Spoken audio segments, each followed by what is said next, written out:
Hello and welcome to your video on rational expressions. A rational expression is nothing else than a fraction that has variables in the numerator as well as in the denominator. So for example, 3x squared minus 5x plus 9 over x squared minus 8. We can simplify rational expression the same way we would simplify fraction. We're looking for a common factor that is in the numerator and in the denominator that we can cancel out. Quite often, a rational expression, like you see on number 1, is nothing else than using the laws of exponents to simplify. So if I want to simplify x squared divided by x to the fifth, meaning when I'm dividing with exponents, I am actually subtracting the exponents. So in this case, 2 minus 5 would be negative 3, and because the negative 3 has to be a positive exponent, we would put it into the bottom. So now I have 1 over x to the third. But we are also asked to state any restriction on the domain, which means we have to look what in the denominator at any point when we start with our problem through all the steps that we're taking until we hit the end, what number would make our numerator be equal to 0. This is something that we cannot have. We cannot have a fraction with a denominator of 0. So we need to state the restriction and saying which number can x not equal to. In this case, the only thing that x cannot be would be 0. Number 2, laws of exponent. We're going to look at our numbers first. 18 divided by negative 3 is negative 6. X squared divided by x cubed would be x in the denominator, and actually the y's just cancel out.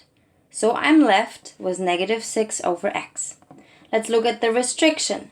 What did I originally have in my denominator when I started the problem? I had x, but I also had a y originally. So I need to write a restriction for each of those. What can x not be? It cannot be 0. What can y not be? Y cannot be 0. Number 3. 20 divided by 5 is 4. X to the third divided by x to the third cancels out. Y to the second divided by y to the third keeps us with a y in the denominator, and z to the fourth divided by z third to the third gives us 1z left in the problem. Let's check our restriction. We start at the beginning. I have an x that I have to define for. X cannot be 0, but I also have a y, and I have a z. All of those numbers cannot equal 0 at any time, because if any of those equals 0, the whole denominator becomes 0, which is undefined in math. I check at the end. I still have my y, which I already wrote the restriction for.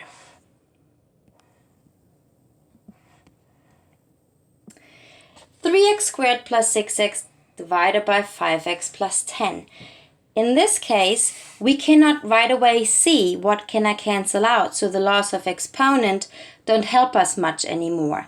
In this case, you want to factor the problems to see which common factor do you maybe have in the numerator as well as in the denominator. So 3x squared plus 6x, I can factor out a 3x, leaves me with an x plus 2. And in the denominator, I can factor out a 5, leaves me with an x plus 2. Because I now created a multiplication problem, I have two products on the top, I have a product on the bottom. Because it's based on a multiplication problem, my x plus 2 from the top and from the bottom can now cancel out, leaves me with a 3x over 5. Let's look at our restriction. I cannot see right away. In this case, I can look over here for my restriction. I can make the denominator be equal to 0. But because I already factored what I originally had in my problem, it's much quicker and easier to see what your restrictions are after you factor it. So in this case, my x cannot equal -2. Because if I had -2 for x, it would equal 0. And if this equals 0, then anything else in the denominator would also be 0. Number 5. Factoring trinomials.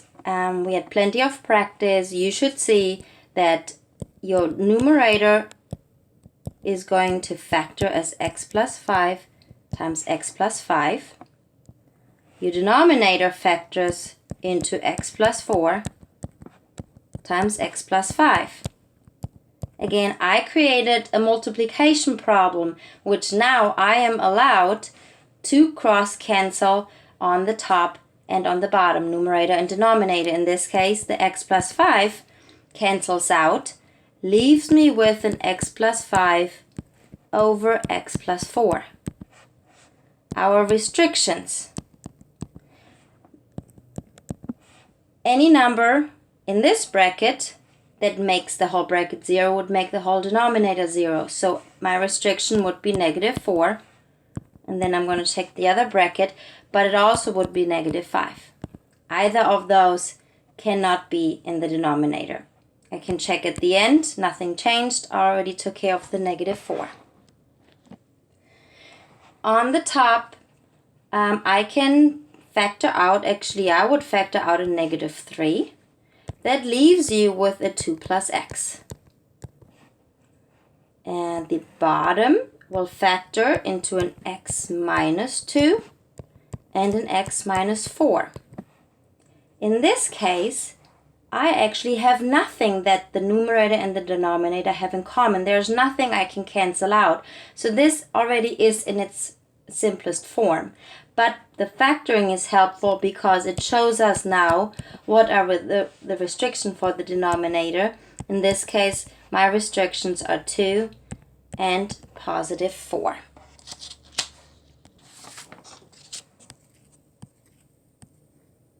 Okay, let's look at some multiplication problems.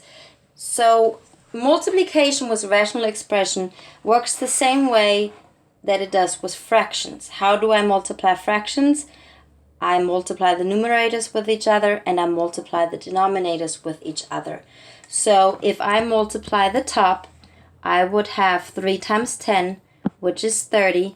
In total, I have x cubed and y to the 4th over 5 times 2 is 10, 1x and 1y.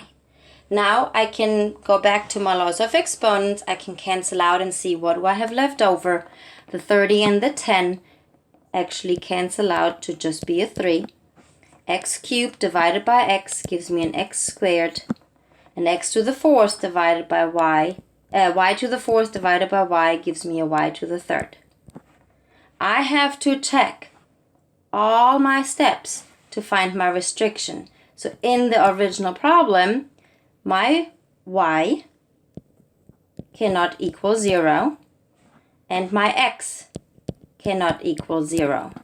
Now I'm going to check the step between here. In this case, the 0 cannot be for x or for y, so my restrictions are complete. Let's factor the top. Actually, we don't have to multiply this whole deal together because we're going to factor it completely out anyway. So I'm just going to factor the first piece first, which would factor into a 2x plus 1 and an x plus 3. And this piece is a perfect square, so it factors into an x plus 4 and an x minus 4.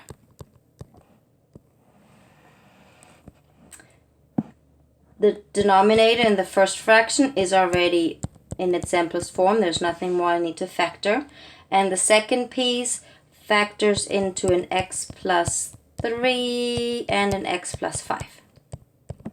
Now I'm going to look what does the denominator and the numerator have in common, and I cancel out. So I can see that my x plus 3 drops out and my x minus 4 drops out.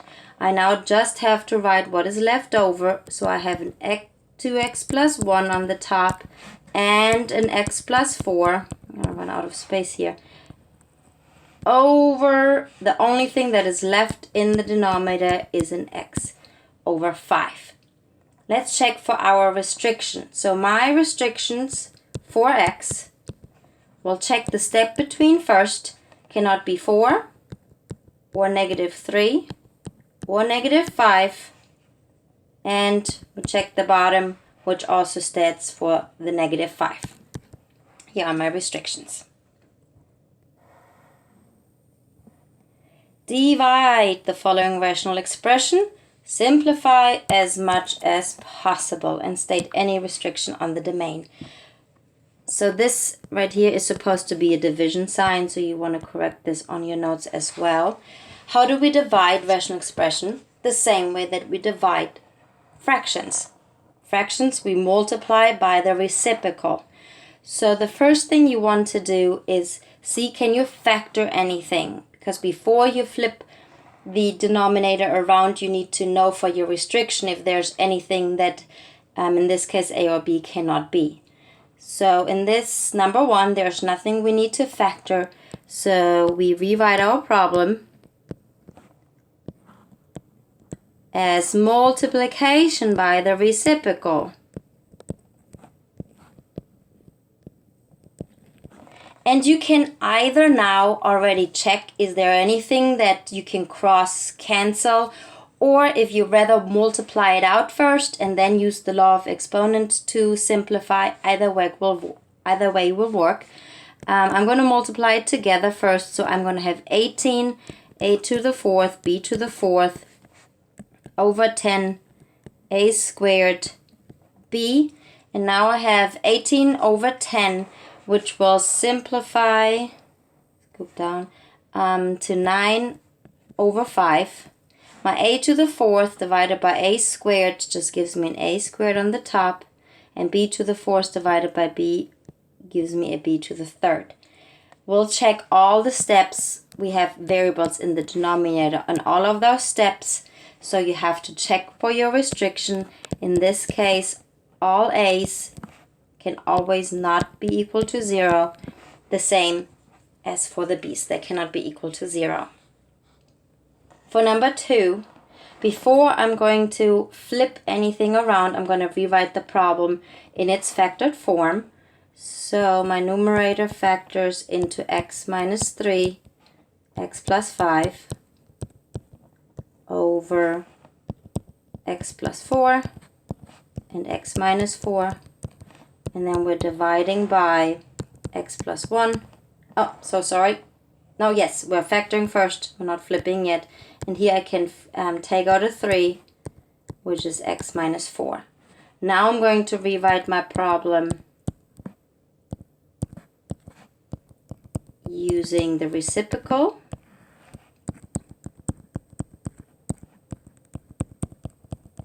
So we're multiplying by 3x minus 4 over x plus 1.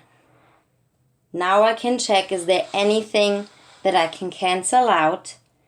And in this case, there's only the x minus 4. That's the only thing that actually cancels out. I'm going to write the rest out. I'm going to move this 3 to the front. So I still have an x minus 3. I still have an x plus 5. And on the bottom, I still have the x plus 4 and the x plus 1. Let's check for our restriction. What can x not equal to? So I factored it here first. This indicates that my x cannot be -4. It cannot be +4. This piece also says it cannot be +4, which I already have. If I flip it now at this point, I'm getting a -1 that cannot be, and now my restrictions are complete. Okay, I would advise you to maybe pause this video at this point, take a minute and try if you can solve number 3 all the way on your own, and then you come back to it. Okay, so here we have 3 minus y. Let's factor this piece first, which then factors into 2x minus 1 and x plus 5. And then we're dividing, this is a division sign. In the top here we can factor out the 6, which gives us a y minus 3 over, what do we have, 2x minus 1 and x minus 7. Now I'm going to rewrite my problem in this case, actually, because I have this negative y, which I don't like. I am actually going to factor out a negative. So my y turns positive. Now I have a positive y and a -3. And I still have my 2x minus 1 and x plus 5. And I'm multiplying by the reciprocal. Minus 7 over 6y minus 3. Let's go see. I can cancel out my y minus 3. Can cancel out my 2x minus 1. Left over is my negative. Don't lose this one. X minus 7. And in the bottom, left over is the 6. X plus 5. Let's check for restrictions. In the first step here, I can see I cannot have a positive 1/2. I cannot have a -5. And I cannot have positive 7. In the next step, the only new thing that came was it cannot be a positive 3. And here you go.